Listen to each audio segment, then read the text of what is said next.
देश विदेश से आए रामकृष्ण मठ और मिशन के पूज्य संतगण, गुजरात के मुख्यमंत्री श्रीमान भूपेंद्र भाई पटेल, इस कार्यक्रम से जुड़े अन्य सभी महानुभाव, देवी और सज्जनों, नमस्कार।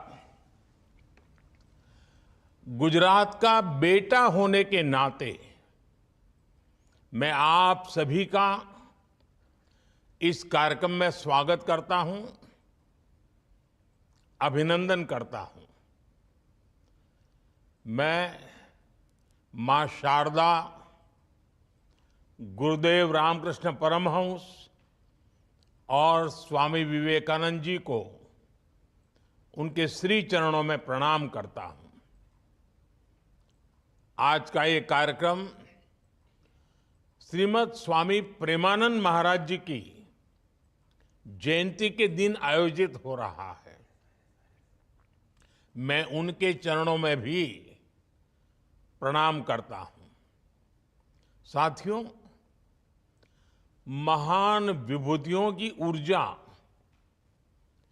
कई सदियों तक संसार में सकारात्मक सृजन को विस्तार देती रहती है। इसलिए आज स्वामी प्रेमानंद महाराज की जयंती के दिन हम इतने पवित्र कार्य के साक्षी बन रहे हैं। लेखंबा में नवनिर्मित प्रार्थना सभागृह और साधु निवास का निर्माण ये भारत की संत परंपरा का पोषण करेगा। यहां से सेवा और शिक्षा की एक ऐसी यात्रा शुरू हो रही है जिसका लाभ आने वाली कई पीढ़ियों को मिलेगा। श्री रामकृष्ण देव का मंदिर, गरीब छात्रों के लिए हॉस्टल, वोकेशनल ट्रेनिंग सेंटर, अस्पताल और यात्री निवास, ये कार्य अध्यात्म के प्रसार और मानवता की सेवा के माध्यम बनेंगे। और एक तरह से गुजरात में मुझे दूसरा घर भी मिल गया है। वैसे भी संतों के बीच आध्यात्मिक माहौल में मेरा मन खूब रमता भी है। मैं आप सभी को इस अवसर पर बधाई देता हूं, अपनी शुभकामनाएं अर्पित करता हूं। साथियों, साणंद का ये क्षेत्र, इससे हमारी कितनी ही यादें जुड़ी भी है। इस कार्यक्रम में मेरे कई पुराने मित्र और आध्यात्मिक बंधु भी हैं। आप में से कई साथियों के साथ मैंने यहां जीवन का कितना समय गुजारा है, कितने ही घरों में रहा हूं, कई परिवारों में माताओं बहनों के हाथ का खाना खाया है, उनके सुख दुख में सहभागी रहा हूं। मेरे वो मित्र जानते होंगे, हमने इस क्षेत्र का, यहां के लोगों का कितना संघर्ष देखा है। इस क्षेत्र को जिस इकोनॉमिक डेवलपमेंट की जरूरत थी, आज वो हम होता हुआ देख रहे हैं। મને જૂની વાતો યાદ છે કે પહેલા બસમાં જવું હોય તો એક સવારે બસ આવે કાંઈક સાંજે બસ આવે એટલે ઘણું કરીને તો હું તો સાયકલમાં જ જવાનું પસંદ કરતો એટલે આ ક્ષેત્રને હું બહુ સારી રીતે ઓળખું છું એના ચપ્પા ચપ્પા જોડે જાણે મારો નાતો રહેલો છે मैं मानता हूं इसमें हमारे प्रयासों और नीतियों के साथ साथ आप संतों के आशीर्वाद की भी बड़ी भूमिका है अब समय बदला है तो समाज की जरूरत भी बदली है अब तो मैं चाहूंगा हमारा ये क्षेत्र इकोनॉमिक डेवलपमेंट के साथ साथ स्पिरिचुअल डेवलपमेंट का भी केंद्र बने क्योंकि संतुलित जीवन के लिए अर्थ के साथ आध्यात्म का होना उतना ही जरूरी है और मुझे खुशी है हमारे संतों और मनीषियों के मार्गदर्शन में साणंद और गुजरात इस दिशा में आगे बढ़ रहा है साथियों किसी वृक्ष के फल की उसके सामर्थ्य की पहचान उसके बीज से होती है रामकृष्ण मठ वो वृक्ष है जिसके बीज में स्वामी विवेकानंद जैसे महान तपस्वी की अनंत ऊर्जा समाहित है इसलिए इसका सतत विस्तार इससे मानवता को मिलने वाली छांव अनंत है असीमित है रामकृष्ण मठ के मूल में जो विचार है उसे जानने के लिए स्वामी विवेकानंद को जानना बहुत जरूरी है इतना ही नहीं उनके विचारों को जीना पड़ता है और जब आप उन विचारों को जीना सीख जाते हैं तो किस तरह एक अलग प्रकाश आपका मार्गदर्शन करता है मैंने स्वयं इसे अनुभव किया है पुराने संत जानते हैं रामकृष्ण मिशन ने रामकृष्ण मिशन के संतों ने और स्वामी विवेकानंद के चिंतन ने कैसे मेरे जीवन को दिशा दी है इसलिए मुझे जब भी अवसर मिलता है मैं अपने इस परिवार के बीच आने का आपसे जुड़ने का प्रयास करता हूं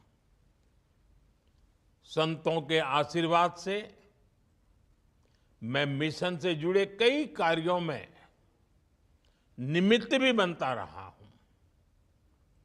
2005 में मुझे वडोदरा के दिलाराम बंगलों को रामकृष्ण मिशन को सौंपने का सौभाग्य मिला था यहां स्वामी विवेकानंद जी ने कुछ समय बिताया था और मेरा सौभाग्य है कि पूज्य स्वामी आत्मस्थानंद जी स्वयं उपस्थित हुए थे क्योंकि मुझे उनकी उंगली पकड़ करके चलना सीखने का मौका मिला था आध्यात्मिक यात्रा में मुझे उनका संबल मिला था और मैंने ये मेरा सौभाग्य था कि बंगलो मैंने उनके हाथों में वो दस्तावेज सौंपे थे उस समय भी मुझे स्वामी आत्मस्थानंद जी का जैसे निरंतर स्नेह मिलता रहा है जीवन के आखिरी पल तक उनका प्यार और आशीर्वाद मेरे जीवन की एक बहुत बड़ी पूंजी है साथियों समय समय पर मुझे मिशन के कार्यक्रमों और आयोजनों का हिस्सा बनने का सौभाग्य मिलता रहा है। आज विश्व भर में रामकृष्ण मिशन के 280 से ज्यादा शाखा केंद्र हैं।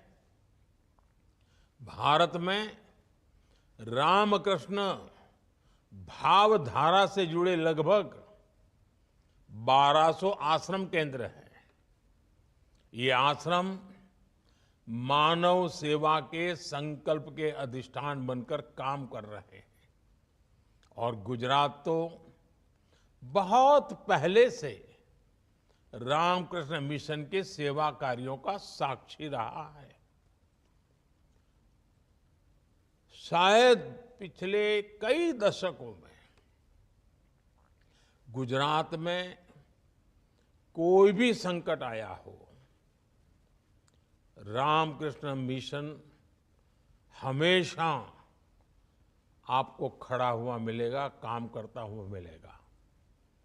सारी बातें याद करने जाऊंगा तो बहुत लंबा समय निकल जाएगा, लेकिन आपको याद है सूरत में आई बाढ़ का समय हो, मोरबी में बांध हादसे के बाद की घटनाएं हो, या भुज में भूकंप के बाद जो तबाही के बाद के दिन थे, अकाल का कालखंड हो, अतिवृष्टि का कालखंड हो, जब जब गुजरात में आपदा आई है, रामकृष्ण मिशन से जुड़े लोगों ने आगे बढ़कर पीड़ितों का हाथ थामा है। भूकंप से तबाह हुए 80 से ज्यादा स्कूलों को फिर से बनाने में रामकृष्ण मिशन ने महत्वपूर्ण योगदान दिया था। गुजरात के लोग आज भी उस सेवा को याद करते हैं, उससे प्रेरणा भी लेते हैं। साथियों, स्वामी विवेकानंद जी का गुजरात से एक अलग आत्मीय रिश्ता रहा है। उनकी जीवन यात्रा में गुजरात की बड़ी भूमिका रही है। स्वामी विवेकानंद जी ने गुजरात के कई स्थानों का भ्रमण किया था। गुजरात में ही स्वामी जी को सबसे पहले शिकागो विश्व धर्म महासभा के बारे में जानकारी मिली थी। यहीं पर उन्होंने कई शास्त्रों का गहन अध्ययन कर वेदांत के प्रचार के लिए अपने आप को तैयार किया था।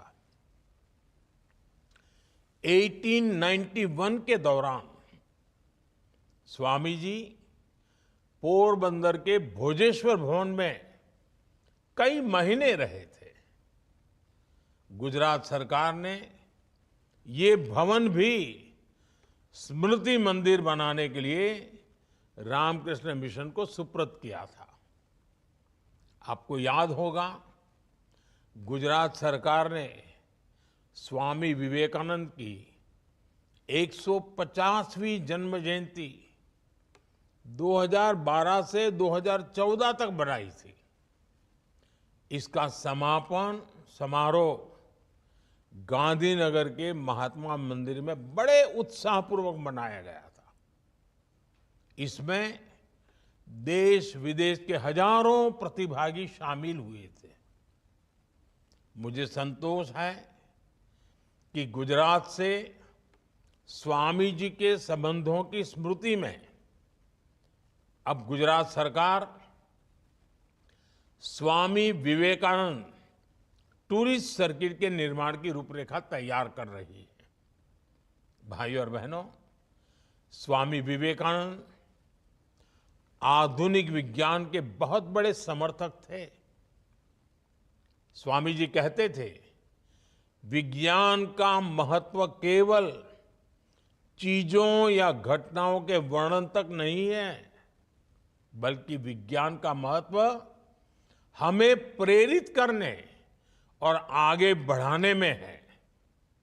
आज आधुनिक टेक्नोलॉजी के क्षेत्र में भारत की बढ़ती धमक दुनिया के तीसरे सबसे बड़े स्टार्टअप इकोसिस्टम के रूप में भारत की नई पहचान दुनिया की तीसरी सबसे बड़ी इकोनॉमी बनने की ओर बढ़ते कदम, इंफ्रास्ट्रक्चर के क्षेत्र में हो रहे आधुनिक निर्माण, भारत के द्वारा दिए जा रहे वैश्विक चुनौतियों के समाधान, आज का भारत अपनी ज्ञान परंपरा को आधार बनाते हुए अपनी सदियों पुरानी शिक्षाओं को आधार बनाते हुए आज हमारा भारत तेज गति से आगे बढ़ रहा है। स्वामी विवेकानंद मानते थे कि युवा शक्ति ही राष्ट्र की रीढ़ होती है। स्वामी जी का वो कथन, वो आह्वान, स्वामी जी ने कहा था, मुझे आत्मविश्वास और ऊर्जा से भरे 100 युवा दे दो, मैं भारत का कायाकल्प कर दूंगा। अब समय है हम वो जिम्मेदारी उठाएं। आज हम अमृत काल की नई यात्रा शुरू कर चुके हैं। हमने विकसित भारत का अमोघ संकल्प लिया है। हमें इसे पूरा करना है और तय सीमा में पूरा करना है। आज भारत विश्व का सबसे युवा राष्ट्र है। आज भारत का युवा विश्व में अपनी क्षमता और सामर्थ्य को प्रमाणित कर चुका है। ये भारत की युवा शक्ति ही है जो आज विश्व की बड़ी बड़ी कंपनियों का नेतृत्व कर रही है। ये भारत की युवा शक्ति ही है जिसने भारत के विकास की कमान संभाली हुई है। आज देश के पास समय भी है, संयोग भी है, स्वप्न भी है, संकल्प भी है और अथाग पुरुषार्थ की संकल्प से सिद्धि की यात्रा भी है। इसलिए हमें राष्ट्र निर्माण के हर क्षेत्र में नेतृत्व के लिए युवाओं को तैयार करने की जरूरत है। आज जरूरत है टेक्नोलॉजी और दूसरे क्षेत्रों की तरह ही हमारे युवा राजनीति में भी देश का नेतृत्व करें। अब हम राजनीति को केवल परिवारवादियों के लिए नहीं छोड़ सकते। हम राजनीति को अपने परिवार की जागीर मानने वालों के हवाले नहीं कर सकते। इसलिए हम नए वर्ष में 2025 में एक नई शुरुआत करने जा रहे हैं। 12 जनवरी 2025 को स्वामी विवेकानंद जी की जयंती पर युवा दिवस के अवसर पर दिल्ली में यंग लीडर्स डायलॉग का आयोजन होगा। इसमें देश से 2000 चयनित सिलेक्टेड युवाओं को बुलाया जाएगा। करोड़ों अन्य युवा देश भर से टेक्नोलॉजी से इसमें जुड़ेंगे। युवाओं के दृष्टिकोण से विकसित भारत के संकल्प पर चर्चा होगी। युवाओं को राजनीति से जोड़ने के लिए रोडमैप बनाया जाएगा। हमारा संकल्प है हम आने वाले समय में 1 लाख प्रतिभाशाली और ऊर्जावान युवाओं को राजनीति में लाएंगे और ये युवा 21वीं सदी के भारत की राजनीति का नया चेहरा बनेंगे। देश का भविष्य बनेंगे। साथियों, आज के इस पावन अवसर पर धरती को बेहतर बनाने वाले दो महत्वपूर्ण विचारों को याद करना भी आवश्यक है। स्पिरिचुअलिटी और सस्टेनेबल डेवलपमेंट। इन दोनों विचारों में सामंजस्य बिठाकर हम एक बेहतर भविष्य का निर्माण कर सकते हैं। स्वामी विवेकानंद आध्यात्मिकता के व्यवहारिक पक्ष पर जोर देते थे। वो ऐसी आध्यात्मिकता चाहते थे जो समाज की जरूरतें पूरी कर सके। वो विचारों की शुद्धि के साथ साथ अपने आसपास स्वच्छता रखने पर भी जोर देते थे। आर्थिक विकास, समाज कल्याण और पर्यावरण संरक्षण के बीच संतुलन बिठाकर सस्टेनेबल डेवलपमेंट का लक्ष्य हासिल किया जा सकता है। स्वामी विवेकानंद जी के विचार इस लक्ष्य तक पहुंचने में हमारा मार्गदर्शन करेंगे। हम जानते हैं, स्पिरिचुअलिटी और सस्टेनेबिलिटी दोनों में ही संतुलन का महत्व है। एक मन के अंदर संतुलन पैदा करता है तो दूसरा हमें प्रकृति के साथ संतुलन बिठाना सिखाता है। इसलिए मैं मानता हूं कि रामकृष्ण मिशन जैसे संस्थान हमारे अभियानों को गति देने में महत्वपूर्ण भूमिका निभा सकते हैं। मिशन लाइफ हो, एक पेड़ मां के नाम जैसे अभियान हो, रामकृष्ण मिशन के जरिए इन्हें और विस्तार दिया जा सकता है।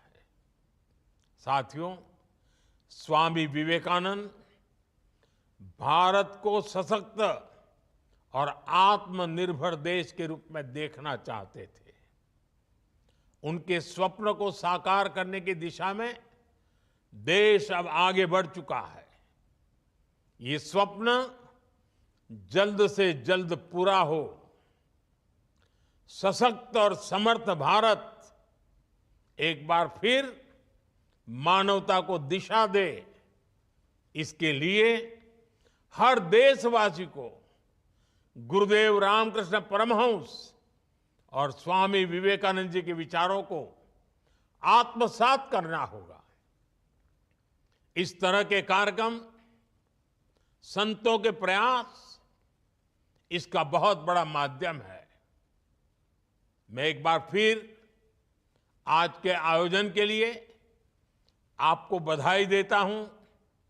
सभी पूज्य संतगण को श्रद्धापूर्वक नमन करता हूं और स्वामी विवेकानंद जी के स्वप्न को साकार करने में